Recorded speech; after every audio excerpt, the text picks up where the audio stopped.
ಇವತ್ತು ಮೀನು ಸಾರು ಮಾಡೋಣ ಅಂತ ಇದ್ದೀನಿ. ಬನ್ನಿ ಅದಕ್ಕೆ ಏನೇನು ಹಾಕಬೇಕು, ಹೇಗೆ ಮಾಡೋದು ಅಂತ ನೋಡೋಣ. ಇದು 1 kg ಮೀನು ತೊಗೊಂಡಿದ್ದೀನಿ. ತೊಳೆದು ವಾಶ್ ಮಾಡಿ ಅದಕ್ಕೆ ಹುಣಸೆಹಣ್ಣು ಎಲ್ಲ ಹಾಕಿ ತೊಳೆದು ವಾಶ್ ಮಾಡಿದ್ದೀನಿ. ಮತ್ತೆ ನೀರು ಹಾಕಿ ಹುಣಸೆಹಣ್ಣು ಹಾಕಿ ಇಟ್ಟಿದ್ದೀನಿ ಮೀನು ಗಟ್ಟಿ ಬರಲಿ ಅಂತ. ಸಾಂಬಾರು ಯಾವ ರೀತಿ ಮಾಡೋದು ಅಂತ ನೋಡೋಣ. ಏನೇನು ಹಾಕೋಬೇಕು ಅಂತ. ಬೇಳೆ ಸಾಂಬಾರು ಪುಡಿ 3 ಸ್ಪೂನ್ ಹಾಕ್ಕೊಂಡಿದ್ದೀನಿ, ಮನೇಲಿ ಮಾಡಿರೋದು. ಧನಿಯಾ ಪುಡಿ 2 ಸ್ಪೂನು. ಬೇಕಂದರೆ ನನಗೆ ಸಾಂಬಾರು ಜಾಸ್ತಿ ಬೇಕು, ಅದಕ್ಕೆ ಜಾಸ್ತಿ ಹಾಕ್ಕೊಂಡಿದ್ದೀನಿ. ಬೇಕಾದ್ರೆ ಸ್ವಲ್ಪ ಹಾಕ್ಕೊಳ್ಳಿ. ಅರ್ಧ ಇಂಚು ಶುಂಠಿ ಹಾಕ್ಕೊಂಡಿದ್ದೀನಿ, 2 ಗೆಡ್ಡೆ ಬೆಳ್ಳುಳ್ಳಿ ಹಾಕ್ಕೊಂಡಿದ್ದೀನಿ, ಅರ್ಧ ಕಪ್ಪು ಕಾಯಿ ತುರಿ ಹಾಕ್ಕೊಂಡಿದ್ದೀನಿ, 2 ಈರುಳ್ಳಿ ತೊಗೊಂಡಿದ್ದೀನಿ, ಕೊತ್ತಂಬರಿ ಸೊಪ್ಪು ಹಾಕ್ಕೊಂಡಿದ್ದೀನಿ, ಸ್ವಲ್ಪ ಒಂಚೂರು ಪುದೀನ ಸೊಪ್ಪು ತೊಗೊಂಡಿದ್ದೀನಿ. ಬೇಕಾದರೆ ಹಾಕೋಬೋದು, ಬೇಡ ಅಂದರೆ ಸ್ಕಿಪ್ ಮಾಡ್ಬೋದು. ಪುದೀನ ಸೊಪ್ಪು ಒಂದು ಸ್ಪೂನ್ ಕಡಲೆ ತೊಗೊಂಡಿದ್ದೀನಿ, ಅರ್ಧ ಇಂಚು ಚಕ್ಕೆ ತೊಗೊಂಡಿದ್ದೀನಿ, 3 ಲವಂಗ ತೊಗೊಂಡಿದ್ದೀನಿ. ಇದನ್ನು 2 ಟೊಮೊಟೊ ಹಣ್ಣು ಹಚ್ಚಿಟ್ಕೊಂಡಿದ್ದೀನಿ, 1 ನಿಂಬೆಹಣ್ಣು ಗಾತ್ರದ ಹುಣಸೆಹಣ್ಣ ನೆನೆಸಿಟ್ಟಿದ್ದೀನಿ, ಈರುಳ್ಳಿ ಒಗ್ಗರಣೆಗೆ ರೆಡಿ ಮಾಡಿ ಇಟ್ಕೊಂಡಿದ್ದೀನಿ. ಇಷ್ಟನ್ನು ನಾನು ರುಬ್ಕೊಬರ್ತೀನಿ ಪ್ಲೇಟಲ್ಲಿರೋದು.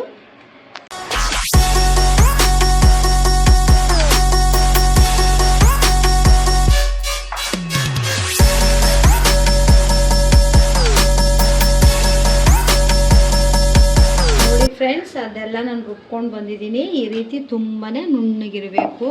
ಒಂದು ತಪ್ಪಲೆ ಮಾಡಿದ್ದೀನಿ, ಅದಕ್ಕೆ 2 ಸ್ಪೂನ್ ಎಣ್ಣೆ ಹಾಕ್ಕೊತಾ ಇದ್ದೀನಿ. ಎಣ್ಣೆ ಹಾಕ್ಕೊಂಡು ಅದಕ್ಕೆ ಸ್ವಲ್ಪ ಹಚ್ಚಿಟ್ಕೊಂಡಿದ್ದೀನಿ 1 ಗೆಡ್ಡೆ ಈರುಳ್ಳಿ, ಅದನ್ನು ಹಾಕ್ತಾಯಿದ್ದೀನಿ. ಅದನ್ನು ತುಂಬ ಫ್ರೈ ಮಾಡ್ಕೋಬೇಕು.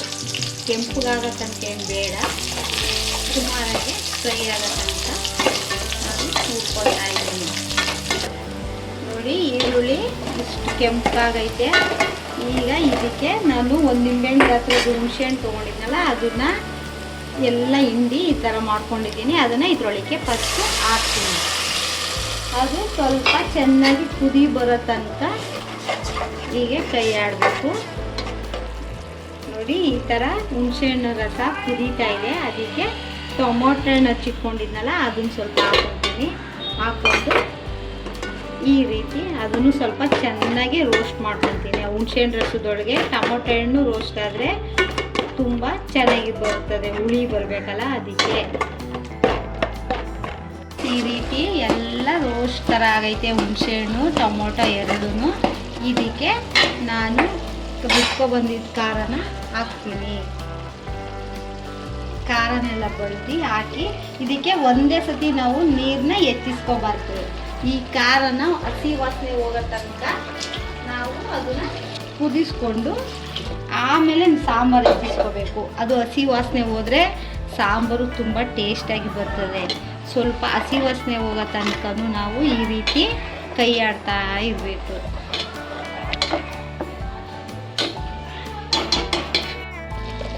ಈಗ ಸಾಂಬಾರು ಮಸಾಲೆ ಹಾಕಿರೋದು ಕುದೀತಾ ಇದೆ. ಅದಕ್ಕೆ ನಾವು ಈಗ ಸಾಂಬಾರು ಹೆಚ್ಚಿಸ್ಕೋಬೇಕು. ಸ್ವಲ್ಪ ನಮ್ಗೆ ಎಷ್ಟು ಬೇಕೋ ಪ್ರಮಾಣ ಅಷ್ಟಕ್ಕೆ ನೀರು ನಾವು ಹಾಕೊಬೇಕಾಗುತ್ತೆ. ನಮ್ಗೆ ಎಷ್ಟು ಸಾಂಬಾರು ಬೇಕೋ ಅಷ್ಟು ಸಾಂಬಾರು ಹೆಚ್ಚಿಸ್ಕೋಬೇಕು. ಸಾಂಬಾರು ಸ್ವಲ್ಪ ಗಟ್ಟಿ ಇರಬೇಕು, ಯಾಕೆಂದರೆ ಮೀನಲ್ಲಿ ನೀರಿರುತ್ತೆ. ಅದಾಗ್ದಾಗ ಸಾಂಬಾರು ತುಂಬಾ ನೀರಾಗುತ್ತದೆ. ಅದಕ್ಕೆ ಸ್ವಲ್ಪ ಸಾಂಬಾರು ಗಟ್ಟಿ ಇರುವಂಗೆ ನಾವು ಈಗ ಅದನ್ನು ಸ್ವಲ್ಪ ಉಪ್ಪು ಹಾಕಿ ಬೇಯಿಸ್ಕೋಬೇಕು.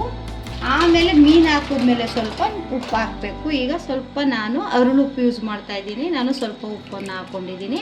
ಈಗ ಅದನ್ನು ಸ್ವಲ್ಪ ಕುದ್ದಾದ್ಮೇಲೆ ಮೀನು ಹಾಕೋಬೇಕು. ಈಗ ನಾನು ಇದನ್ನು ಮುಚ್ಚುತ್ತಾ ಇದ್ದೀನಿ ಬೇಯೋದಕ್ಕೆ. ಈಗ ಸಾಂಬಾರು 5 ನಿಮಿಷ ಬೇಯೋಕ್ಕಿಟ್ಟಿದೆ. ಸಾಂಬಾರು ಬೆಂದಿದೆ, ಅರ್ಧ ಸಾಂಬಾರು ಬೆಂದಿದೆ. ಈಗ ಇದಕ್ಕೆ ನಾನು ಇನ್ನು ಅರ್ಧ ಸಾಂಬಾರು ಬೇಯೋದಕ್ಕೆ ಮೀನು ಹಾಕೊತೀನಿ. ತೊಳೆದು ವಾಶ್ ಮಾಡಿ ಇಟ್ಕೊಂಡಿದೆ ಮೀನು. ಈಗ ಒಂದೊಂದಾಗಿ ಮೀನು ಅದರೊಳಗೆ ಸಾಂಬಾರೊಳಗೆ ಸ್ಲಿಮ್ಮಲ್ಲಿ ಇಕ್ಕಿ ಮೀನು ಹಾಕ್ತಾಯಿದ್ದೀನಿ. ಯಾವತ್ತು ಮೀನು ಹಾಕುವಾಗ ಸ್ಲಿಮ್ಮಲ್ಲಿ ಇಡಬೇಕು. ಗ್ಯಾಸು ಸ್ಟವ್ ಸ್ಲಿಮ್ಮಲ್ಲಿ ಇಕ್ಕಿ ಒಂದೊಂದೇ ಮೀನು ಅದರೊಳಗಡೆ ಸುತ್ತ ಬಿಟ್ಕೊಬರ್ತಿದ್ದೀನಿ. ಈ ರೀತಿ ಒಂದೊಂದೇ ನಿಧಾನಕ್ಕೆ ಇಡಬೇಕು. ಆಮೇಲೆ ಅದನ್ನು 5 ನಿಮಿಷ ಬೇಯಕ್ಕೆ ಬಿಡಬೇಕು. ಸಾಂಬಾರು ಕುದಿ ಬಂದಮೇಲೆ ಅದನ್ನು ಆಫ್ ಮಾಡಿಬಿಡ್ಬೇಕು. ಮೀನು ಜಾಸ್ತಿ ಬೇಯಿಸಬಾರ್ದು, ಬೆಂದೋದ್ರೆ ಮೊಸರು ಥರ ಆಗುತ್ತೆ. ಒಂದು ಮೀನು 5 ನಿಮಿಷ ಬೇಯಿಸ್ಬೇಕು. ಒಂದೊಂದು ಮೀನಿಗೆ 2 ನಿಮಿಷ 3 ನಿಮಿಷ ಸಾಕು. ಸಾಂಬಾರು ಕುದಿ ಬಂದಮೇಲೆ ಆಫ್ ಮಾಡಿ. ಅವಾಗ ಅರ್ಧ ಸ್ಪೂನಷ್ಟು ಉಪ್ಪು ಹಾಕಿದೆ. ಈಗ ಕಲ್ಲುಪ್ಪು ಮತ್ತೆ ಅರ್ಧ ಸ್ಪೂನಷ್ಟು ನಾನು ಹಾಕ್ತಾಯಿದ್ದೀನಿ, ಯಾಕೆಂದರೆ ಮೀನು ಉಪ್ಪಿಡೀಲಿ ಅಂತ. ಅದನ್ನು ಹಾಕಿ ಇದನ್ನು ಮುಚ್ಚುತ್ತೀನಿ. ಕುದ್ದು ಒಂಚೂರು ಕೊತ್ತಂಬರಿ ಸೊಪ್ಪು ಹಾಕ್ತೀನಿ ಅದ್ರ ಮೇಲೆ. ಈಗ ಮುಚ್ಚುತ್ತೀನಿ. ಒಂದು ಸ್ವಲ್ಪ ಕುದಿ ಬಂದಮೇಲೆ ಮೀನು ಸ್ಟವ್ ಆಫ್ ಮಾಡಬೇಕಾಗುತ್ತೆ. ಕುದೀಲಿ ಇವಾಗ ಮೀನು. ನೋಡಿ, ಮೀನು ಸಾಂಬಾರು ಕುದೀತಾ ಇದೆ. ಈಗ ಮೀನು ಬೆಂದಿದೆ ಇಲ್ವಾ ಅಂತ ನೋಡೋಣ. ನೋಡಿ, ಮೀನು ಈ ರೀತಿ, ಇದು ಕ್ಯಾಟ್ಲಾಕ್ ಮೀನು ಈ ರೀತಿ ಬೇಯಿಸ್ಕೋಬೇಕು.